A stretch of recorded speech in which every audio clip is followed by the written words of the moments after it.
Steady hand. That's it. Watch it. Cast off line. Casting off.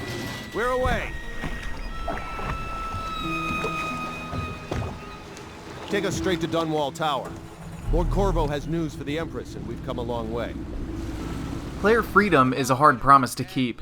Most any gamer can offhandedly recall multiple times they were promised a world of choice, only to run headfirst into invisible walls or automatic death when trying to take the game up on that offer. Game makers that promise multiple ways to play are the most frequent liars, theoretically offering several methods of conquering the world, but only expecting players to really choose one. Of these Snakewell developers, the worst offenders tend to fall into the stealth action category. With the action-adventure genre becoming too broad to be useful, designers add undercooked sneaking animations and throw in a few shadows in order to tick another feature on the back of the box. Gamers have grown wise to these tricks, regarding forced stealth chapters in action games as an offense as bad as the frustrating sewer levels of consoles past. Most of us would also choose to reload a save in a stealth game, rather than put up with its poor attempts at action. Declining rapidly. Thank you, whoever you are. Which is why most of us were struck completely off guard when we got our hands on Dishonored. And unlike the hybridized stealth action adventures of the past, playing through the plague-strewn world of Dunwall was equally fulfilling as a bloodthirsty maniac or as a calculated steampunk ninja. Our jack of two trades was Corvo Atano, a bodyguard to the Empress who was forced into the killer life after his mistress's assassination. The change in careers was a convenient one. Several high-value targets that sat between Corvo and his redemption were lined up for the slaughter, helpfully positioning themselves in the parts of the city that best embodied the class divide that exacerbated Dunwall's plague outbreak. If you want to know how to properly create an environment that plays to all of the skill sets that you're giving to players, you need only find yourself an invitation to Lady Boyle's last party. A masked ball at the Boyle estate. Tonight, the timing is perfect, Corvo. But the Boyles are wealthy and ruthless, so security will be very tight. Of course, you already have a mask, don't you, Corvo?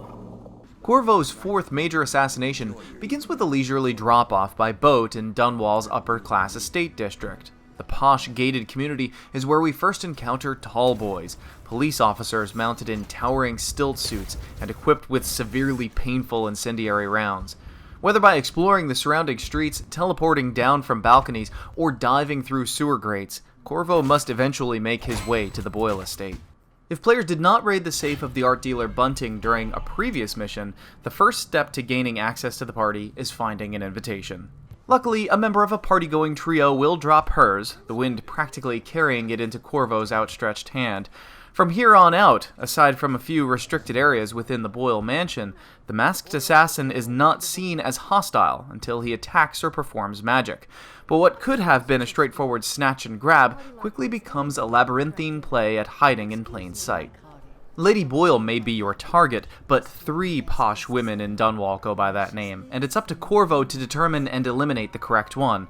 From this point on, the player has a wide variety of tactics to discover their target, from plying fellow partygoers for information with drinks, or slinking around in the off-limits upper floors of the house for revealing notes in bedroom safes.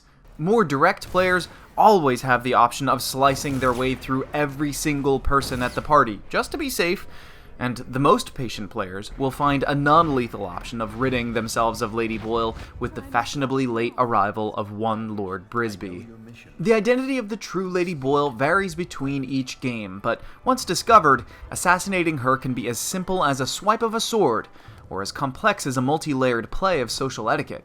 No matter which costume and name Lady Boyle has, she is far too knowledgeable to be downed simply by a drugged drink. If players snooped around upstairs, the diaries of the 3 ladies will provide personality cues that appear as unique dialogue options. The best way to eliminate the true Lady Boyle is to lead her, or be led by her, to a secondary removed location. Of course, one could always just kill all 3 Lady Boyles if they don't want to be classy about it.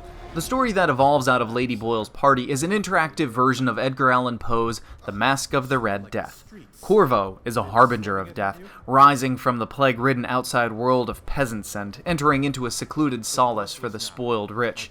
The sickness festering on the skin of the poor is only matched by the blackened souls of the upper class. Ridding Lady Boyle through non-lethal means may be the most inhuman way of getting rid of her, given where and with whom she winds up with. I heard she bathed in her own nephew's blood. Ridiculous. What sort of hygiene is that? It's a ritual for the outsider. Most of the nobles Corvo can speak to during Lady Boyle's party are defined by an all-consuming boredom and subsequent need for more and more perverse thrills.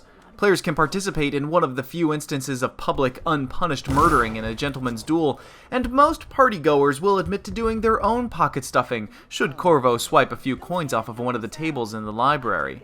The Boyles 3 are the most extravagantly messed up of the bunch, each boasting an easily manipulated sinful urge.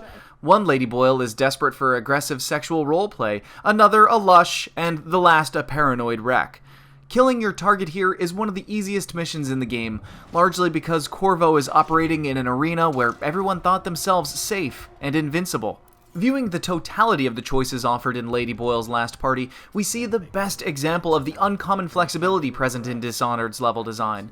Those who want to indulge their inner Sherlock upstairs find a maze of rooms and studies and hallways not dissimilar to earlier levels, where constant patrols make every move a risk. Players wanting to help Corvo work on his people skills play along in a game of needless charades and rules, an embodiment of an idle class reveling while the world dies around them. Even those that immediately draw the ire of the guards find the initially open floor plan closing in on them like a net as enemies keep bursting through ornate doors. Adhering to one playstyle also took players through dramatically different perspectives of the same event. The upstairs network of private quarters was a parade of secrets being whispered as rumors below. The main party floor, an unnerving social ballet of dispassionate nobles willing to risk the lives of their fellow upperclassmen for a bit of delicious scandal. Those that worked with Lord Brisby for a more gentlemanly method of disposal had to ultimately navigate the network of kitchens and servants slaving away downstairs to provide the rich food for the party.